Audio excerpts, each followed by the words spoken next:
Hello students. आज हम पढ़ने वाले हैं क्लास 10 की एक बहुत इंटरेस्टिंग स्टोरी जिसका नाम है ए लेटर टू गॉड। कहते हैं ना कि विश्वास अगर अडिग हो तो पर्वत को भी हिला सकता है।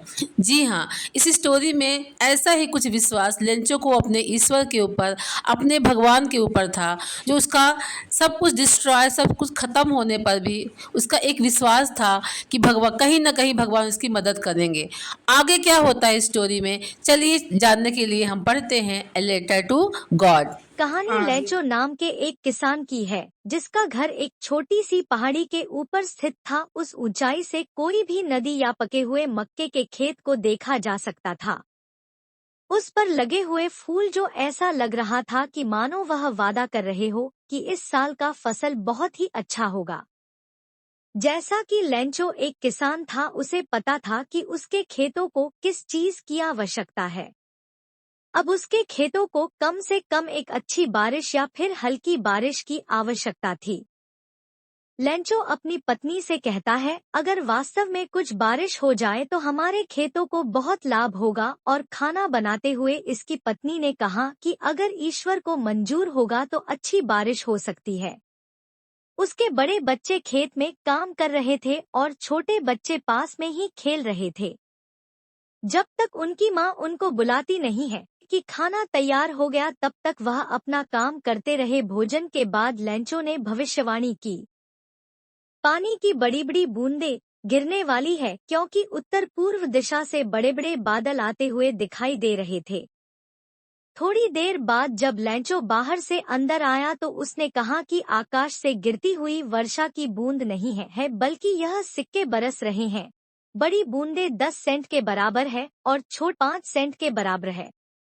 लेंचो के मन में एक अजीब सी संतुष्टि थी, पर अचानक ही तेज हवा चलने लगी और अब बारिश के साथ साथ बहुत बड़े बड़े ओले पड़ने लगे। यह सचमुच ही चांदी के नए सिक्के के समान लग रहे थे। अब लेंचो बहुत घबरा गया और उसने कहा कि मैं उम्मीद करता हूँ यह जल्दी ही निकल जाए, पर ऐसा नहीं हुआ। लगभग 1 घंटे तक लगातार ओले के साथ वर्षा होती रही और सभी जगह, बगीचों में, पहाड़ों पर, मकई के खेतों पर, अब पूरी घाटी में बर्फ ही बर्फ नजर आ रहा था, मानो पूरी घाटी नमक से ढक गई हो। पेड़ों पर एक भी पत्ते नहीं बचे, मकई का सारा फसल नष्ट हो चुका था, पौधों के फूल जा चुके थे। लेंचो जो बहुत दुखी था और बारिश समाप्त हो जाने के बाद वह अपने खेतों के बीच में खड़े होकर अपने बेटे से बोला कि इस वर्ष हमारे पास कुछ भी मक्का नहीं बचा। इस पूरे साल हमें भूखे रहना पड़ेगा। फिर भी उसके दिल में एक उम्मीद थी कि इस पूरे निर्जन स्थान पर अगर उसकी कोई मदद कर सकता है तो वह है ईश्वर। इस वक्त वह अपने मन को समझाते हुए कहता है कि ईश्वर की नजरों से कुछ भी छिपा नहीं है, वह हमें देख रहा है और कहीं ना कहीं से वह हमारी मदद जरूर करेगा। अगले रविवार की सुबह उसने एक पत्र लिखना शुरू किया, जिसे वह खुद ही शहर ले गया और डाक में डाल दिया। वह पत्र था ईश्वर के नाम। उसने पत्र में लिखा कि ईश्वर, यदि आप मेरी मदद नहीं करेंगे तो मेरा परिवार और मैं इस वर्ष भूखे रहेंगे, और मुझे 100 पेसोस भेजो ताकि मैं अपने खेतों की दोबारा बुवाई कर सकूं और तब तक जिंदा रह सकूं जब तक अगली फसल तैयार ना हो जाए। उसने लिफाफे पर ईश्वर लिखकर और उसे लेटर बॉक्स में डाल दिया। एक कर्मचारी जो एक डाकिया था, डाकखाने में भी मदद करता था, वह अपने बॉस के पास हंसता हुआ गया और उसे ईश्वर के नाम का पत्र दिखाया। अपने कार्यकाल में उसे इस पत्ते का ज्ञान नहीं था।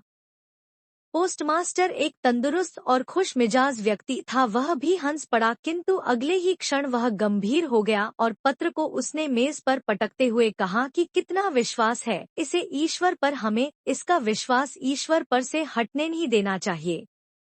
इसके लिए हम खुद ईश्वर बनकर इसके साथ पत्र व्यवहार करेंगे। और जब उसने उसे पत्र को खोला तो उसे पत्र में कुछ और ही आवश्यकता की मांग की गई थी। इसके लिए उसने अपने कर्मचारियों से कुछ पैसे इकट्ठे किए, सहयोग करने के लिए स्वयं भी अपने वेतन का कुछ भाग दिया और अपने कई मित्रों से एक दान के रूप में उदारता दिखाने के लिए पैसे इकट्ठे किए, और हर संभव प्रयास करने के बाद भी वह सिर्फ आधे से ज्यादा पैसे इकट्ठे कर सका। उसने इस पेसोस को लिफाफे में डाला और उस पर लैंचो का पता डाला, और उस लिफाफे के ऊपर उसने एक मात्र शब्द से हस्ताक्षर किया, और वह हस्ताक्षर था ईश्वर। अगले रविवार को वह थोड़ी जल्दी ही आ गया। डाकिये ने खुद ही पत्र को उनके हाथ में दिया।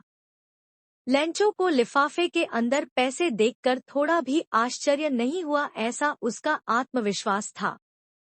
पर पैसे गिरने के बाद वह क्रोध से भर गया। उसने कहा कि ईश्वर कभी भी कोई गलती नहीं कर सकता है, और न ही वह लैंचो की इच्छा को ठुकरा सकता है। वह तुरंत खिड़की के पास गया और कलम कागज उठाकर भौवे सिकुड़कर बहुत प्रयास के बाद पत्र लिखना शुरू किया, और फिर खिड़की के पास जाकर एक स्टाम्प खरीदा, उसे लिफाफे पर चिपकाया, और उसके जाने के बाद जब पोस्ट मास्टर ने उसे लिफाफे को खोला तो उसमें लिखा था कि ईश्वर, मैंने जो पैसे आपसे मांगे थे उसमें से केवल 70 पीसोस ही हमारे पास पहुँचे। बाकी के पैसे अब जल्द ही मुझे भेजिए, पर इस बार पेसोस डाक द्वारा नहीं भेजिएगा, क्योंकि यहाँ के कर्मचारी सारे धोखेबाज बदमाशों का झुंड है।